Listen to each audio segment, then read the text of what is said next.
Tyrone Mitchell was born to Lee Charles and Annie Lee Mitchell in Montgomery County, Alabama. He moved to and grew up in the South Central Los Angeles. Tyrone and his family lived in a house that was later raised to build the 49th Street Elementary School.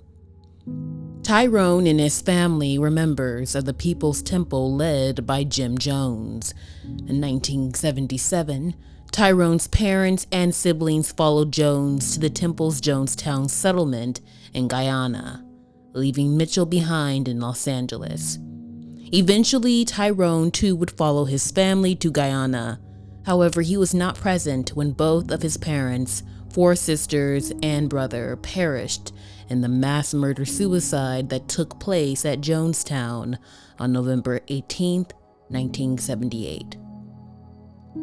The narrative varies as to why Tyrone was not present in Jonestown at the time of the tragic event. Some sources say he was in nearby Georgetown for an emergency dentist appointment. Others say he was stuck after a visit to the States dealing with passport issues. Whatever the reason, Tyrone would be left to deal with the trauma of losing his entire family at once and having to resume his life the best way he could. According to Mitchell's fiancée, a 29-year-old Temple member named Mary Lou Hill, he suffered a nervous breakdown as a result of the deaths of his family. He was severely affected by the loss of his family, said Mitchell's attorney Marcus Topel. He'd gone down there as an idealistic young man looking for utopia, and instead, he ended up with an unrelenting bleakness. Soon after, Tyrone returned to his old neighborhood in Los Angeles and moved in with Mary Lou Hill into a white 2-story Victorian house at 730 East 50th Street, just 50 feet away from the school that now stood on the property where his childhood home had once been. The house bore a crudely lettered sign reading God's love and commanded a sweeping view of the school playground. In the meantime, Tyrone developed a reputation in the neighborhood for his irrational behavior and his abuse of drugs such as PCP. On December 5th, 1979, about a year after his return, Tyrone was arrested at his home following a dispute with his uncle and landlord, Willie Lee Mitchell, about who would relight the pilot light on a water heater. Reportedly, Tyrone's uncle had threatened to arm himself during the dispute, and Tyrone in turn fired 3 shots from a .30 caliber rifle into the air before police arrived. 2 months later, he was convicted of a misdemeanor charge of discharging a firearm within city limits, fined $200, and placed on 2 years probation. He had a short fuse, said neighbor Ronnie Love, who attended Jefferson High School with Tyrone. He could go off at any time. Willie Mitchell had called the police to the home several times throughout the years to report Tyrone's behavior, hoping his nephew would be put away and receive the help he desperately needed. However, no matter the action that could have been taken, the outcome would have most likely been the same. A few days in jail, and then released. Much like the hundreds of other mentally disturbed people that whisked through the county jails day in and day out. Mary Lou Hill said that Tyrone kept a high-powered rifle in the house and occasionally fired it at the sky. According to neighbors, he regularly fired at airlines passing overhead, which were landing at Los Angeles International Airport.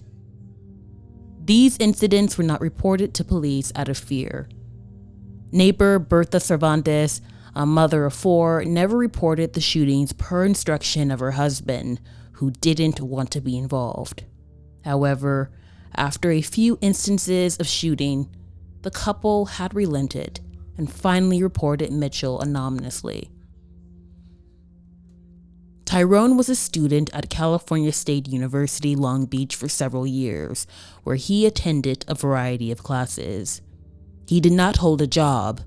Mary Lou Hill, his fiancée, worked as a preschool teacher.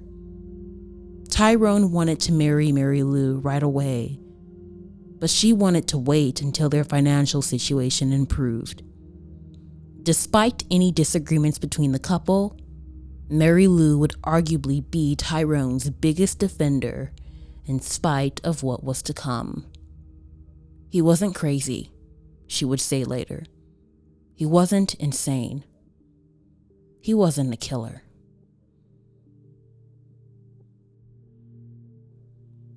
At 2:23 p.m. on Friday, February 24th, 1984, about 100 students from the 49th Street Elementary School had just emerged from their classrooms and onto the school's playground when Tyrone Mitchell opened fire from the second-story bay window of his house, located across the street. Police in a squad car heard shots ring out and reported the incident immediately. Tyrone shot 39 rounds from an AR-15 rifle and 18 rounds from 2 shotguns down into the crowd of students. Several children fell from their wounds in the schoolyard, while most escaped running back into the school. There, they were taken to the library on the building's opposite side and waited while their parents were telephoned to pick them up. Children who remained outside hid behind trees, garbage cans, and any other available cover. Some of the children were screaming and crying. 7 ambulances were dispatched to the scene. A team of paramedics rescued several children while Tyrone continued to fire from the window. Los Angeles Fire Department paramedic Jack Fry and his partner drove directly onto the schoolyard and pulled children into their ambulance. We pulled the kids, injured or not, into the ambulance. We just wanted to get them safe. We didn't know what could happen. Some of the injured students were flown out by police helicopter. When the barrage had ceased minutes later, the school was evacuated and Tyrone Mitchell's house was surrounded by police. During the ensuing siege, Mary Lou Hill arrived and asked police to allow her to enter the house to try to talk with Tyrone. Authorities refused her pleas, fearing she would be taken hostage. The Los Angeles Police Department SWAT team arrived and evacuated houses adjacent to Tyrone's. The siege ended when a 4-man SWAT team stormed the house shortly after 6 p.m. Police fired at least 16 canisters of tear gas into the house before the SWAT team entered. Tyrone was found lying face up on the floor of his second-story bedroom, dressed in camouflage pants, a khaki shirt, and jungle-style combat boots. He had unalived himself with a single wound to the head from a 12-gauge double-barreled shotgun. No one else was found in the house. At the time of the incident, Mitchell had injured 14 people, mostly children. Most were treated at local hospitals. One of the first children to fall under the attack was 10-year-old Shayla Eubanks. Sean Williams, age 10, was walking across the yard when the shots were first fired. He recalled seeing Shayla get cut down by the gunfire. Shayla was by the stairs. She started running and then looked back. I saw her fall. Schoolyard supervisor Albert Jones made several attempts to reach Shayla, but every time he approached, he was fired upon and forced to take cover. Shayla was carried into a classroom by 2 LAPD officers. 2 paramedics tried to save her, but their efforts were in vain. She died on the classroom floor. By late Friday night, 3 other casualties were in guarded but stable condition. Another was in good condition, and the rest had been released from hospitals after treatment of minor injuries. Carlos Lopez, 24, who had been jogging past the school when the shooting began, suffered gunshot wounds to the abdomen and underwent surgery at Martin Luther King Jr. Hospital, where most of his pancreas and spleen were removed. Lopez was listed in guarded condition for 8 weeks until it worsened, and he died on April 13. A funeral service for Shayla Eubanks was held at 11 a.m. on Wednesday, February 29, 1984, at Rogers Williams Baptist Church. Over 1,000 people attended the ceremony, including Los Angeles School Superintendent Harry Handler and members of the school board, school principal Charles Jackson, and almost 100 teachers and students. The funeral of Carlos Lopez was held on Saturday, April 21, 1984. Nearly 100 friends and relatives throughout the Los Angeles area, most of them factory workers like Lopez, gathered at Park Lawn Cemetery in the City of Commerce. After the shooting, the LAPD convened a board of inquiry with representatives from the city and county's fire, mental health, and health services departments, and advocate groups for the mentally ill. It was to study whether Tyrone's violent outbursts might have been predicted or prevented. In 1991, California passed a law that mandated a 15-day, later 10-day, waiting period for the sale of rifles and shotguns, and a background check on the buyer of the weapon. Tyrone's motives remained unclear. According to his uncle, Tyrone had been in the house all day on the day of the shooting. Many believe his actions were linked to the deaths of his immediate family at Jonestown.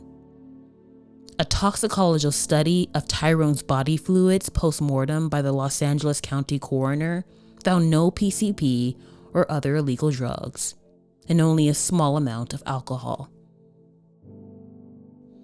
Still, in the end, those who suffered the most were the surviving school children, who are now left to cope with the remnants of the traumatic experience. Many children were reported to have difficulty separating fantasy from the reality of the attack. Teams of mental care professionals allowed for children to talk about, draw, and even act out their thoughts. Many children imagined a scenario where Tyrone had an accomplice that would return to kill the rest of them. One child had swore that he had been kidnapped by the sniper, but instead it turned out that he had been having hyper-realistic nightmares about the shooting.